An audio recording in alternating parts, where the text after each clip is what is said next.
Oke, selanjutnya sebelum kita mulai pekerjaan, pada kesempatan siang hari ini akan saya kenalkan dulu tentang sensor. Jadi dalam kendaraan EV, Electronic Fuel Injection, itu ada tiga komponen penting yang saling berkaitan. Itu yang pertama adalah sensor, yang kedua adalah ECU, yang ketiga adalah aktuator. Jadi sensor itu adalah mendeteksi semuanya yang perlu dideteksi agar dilaporkan kepada ECU. ECU memerintahkan kepada aktuator untuk melakukan pekerjaan, ya. Jadi sensor, ECU, dan aktuator.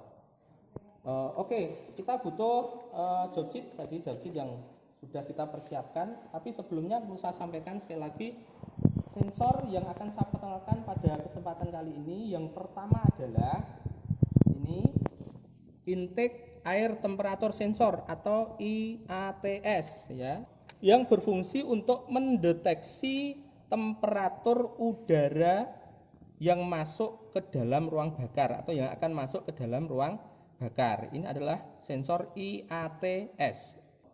Yang kedua adalah O2 sensor atau lambda. Ini O2 sensor.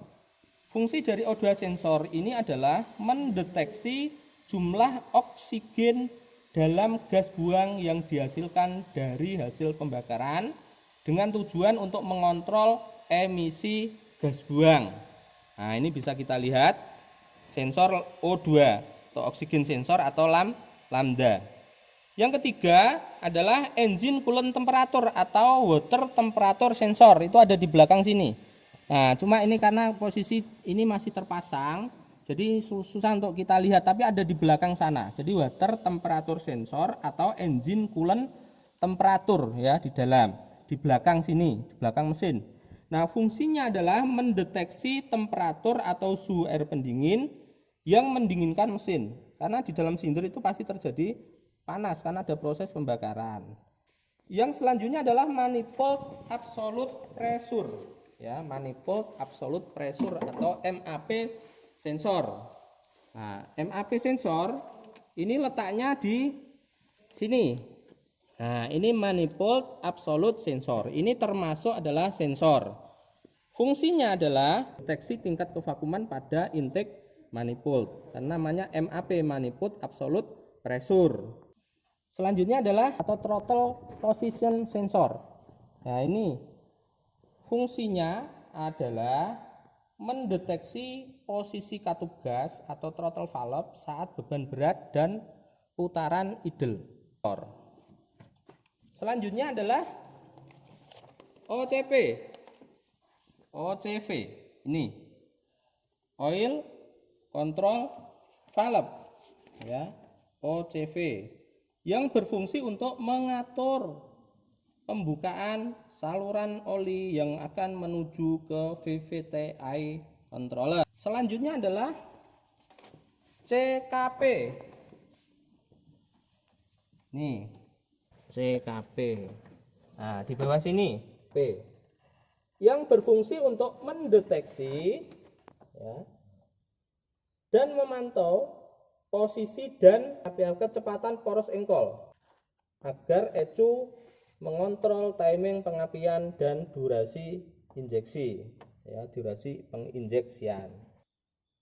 Oke, selanjutnya adalah pengenalan tentang aktuator. Jadi tadi adalah sensor, sekarang adalah aktuator. Di mana aktuator yang pertama yang pasti adalah yang melaksanakan perintah dari ECU itu adalah injektor. Ini, ya. Ini injektor.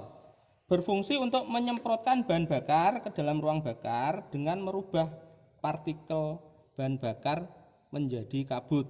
Itu injektor. Yang kedua adalah idle speed control. Ini idle speed control yang berfungsi untuk mengatur volume udara yang masuk ketika putaran mesin idle atau langsam atau stasioner.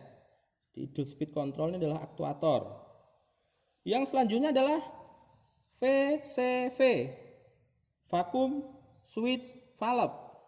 Nah, ini VCV berfungsi untuk membuka saluran uap bensin dari tangki melalui karkoal kanister agar ikut terbakar ke dalam ruang bakar.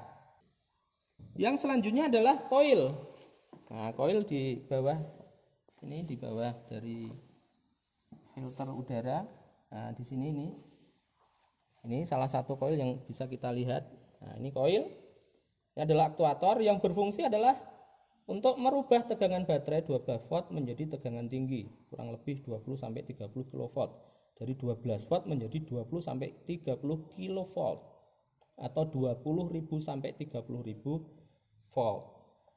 Yang terakhir mungkin yang paling bisa kita lihat untuk aktuator adalah itu adalah check engine lamp. Ya, check engine lamp atau lampu check engine, ya, atau bisa kita sebut juga dengan MIL. Nah, demikian tuh adalah aktuator yang ada pada kendaraan EV, ya. Jadi ada sensor, ada aktuator, dan ada ECU sebagai pengontrol dari semuanya. Demikian tadi penjelasan awal tentang sensor, terus aktuator, dan ECU. Untuk selanjutnya kita akan melakukan praktek cek kondisi mesin, ya, cek engine dengan menggunakan alat scanner untuk mendeteksi apakah ada kerusakan pada kendaraan. Nanti setelah dicek dengan scanner, kita lanjutkan dengan pengukuran pada 2 sensor dan 2 aktuator.